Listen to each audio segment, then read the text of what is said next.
غزہ میں جنگ بندی پر بات چیت بحال ہونے کے باوجود اسرائیلی ٹینک رفح میں داخل ہو گئے۔ امریکی میڈیا کا کہنا ہے کہ غزہ میں بمباری کے سبب 10 لاکھ بے گھر فلسطینی رفح میں پناہ لیے ہوئے ہیں۔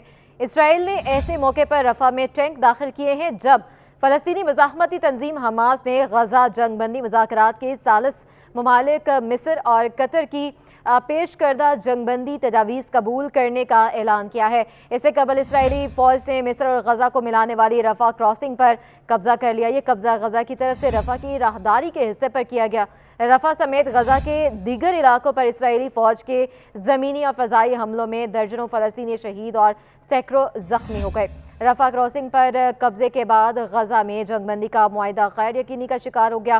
اسرائیلی فوج کی جانب سے رفح میں جاری کردہ ایک ویڈیو میں فوجی ٹینکوں کو رفح کراسنگ کی حدود میں داخل ہوتے دیکھا گیا، جن پر اسرائیلی پرچم نمایاں تھے۔ فلسطینی کراسنگ اتھارٹی کے ترجمان وائل ابو عمر نے اسرائیلی فوج کے کراسنگ پر قبضے کی تصدیق کی اور کہا کہ کراسنگ کو کچھ وقت کے لیے بند کر دیا گیا ہے۔ ان کا کہنا تھا کہ رفح کراسنگ کے اطراف سے حملے ہو رہے ہیں۔ دوسری جانب فلسطین کی مزاحمتی تحریک حماس کے عسکری ونگ عزیز الدین القسام بریگیڈز نے مصری سرحد پر واقع غزہ کے جنوبی شہر رفح سرحدی چوکی کے مشرق میں داخل ہونے والی اسرائیلی فوج کو مارٹر گولوں سے نشانہ بنایا۔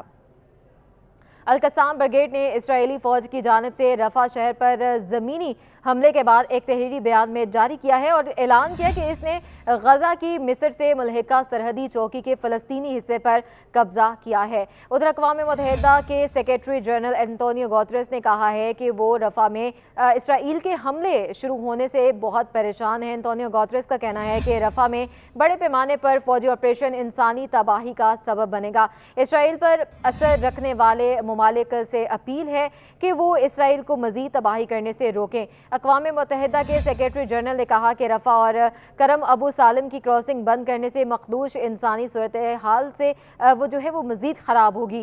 غزہ میں امداد کی فراہمی کے لیے دونوں کراسنگ فوری کھولی جائیں۔ انہوں نے زور دیتے ہوئے کہا کہ اسرائیل کشیدگی بڑھانا روکے اور جنگ بندی معاہدے کے مذاکرات میں شامل ہو۔ ادھر مصر کے دارالحکومت قاہرہ میں غزہ جنگ بندی کے لیے قطر، مصر، حماس اور امریکہ کے مذاکرات جاری ہیں۔ مصری میڈیا کے مطابق مذاکرات کے لیے اسرائیل نے بھی اپنا وفد قاہرہ بھیجا ہے۔ امریکی خفیہ ایجنسی کے سربراہ ولیم برنز بھی قاہرہ میں ہیں۔ مصری میڈیا کا کہنا ہے کہ بات چیت میں حماس کی منظور کردہ تجاویز پر حتمی معاہدہ تشکیل دینے کی کوشش ہے۔ میڈیا رپورٹ کے مطابق حماس کی منظور کردہ تجاویز پر حماس اور اسرائیل کا اتفاق نہیں ہوا تھا۔ ادھر حماس کے رہنما اسامہ حمدان کا کہنا ہے کہ رفح میں اسرائیلی حملے نہ رکے تو جنگ بندی معاہدہ نہیں ہوگا۔ ان کا مزید کہنا تھا کہ رفح کراسنگ مصر اور فلسطین کی کراسنگ تھی اور رہے گی۔ حماس نے امریکہ اور عالمی برادری سے رفح حملے رکوانے کے لیے اسرائیل پر دباؤ ڈالنے کا مطالبہ کیا ہے، جبکہ اقوام متحدہ اور سعودی عرب نے اسرائیل سے معاہدہ فوری منظور کرنے کا مطالبہ کر دیا۔ دوسری جانب اسرائیلی فوج کی غزہ سٹی میں بمباری سے مزید 5 بچوں سمیت 7 فلسطینی شہید ہو گئے۔ اسرائیلی فوج نے گزشتہ 24 گھنٹوں میں مزید 50 سے زائد فلسطینی شہید کر دیے۔ رپورٹس کے مطابق 7 اکتوبر سے جاری اسرائیلی حملوں میں شہید فلسطینیوں کی تعداد 34,500 تک ہو چکی ہے۔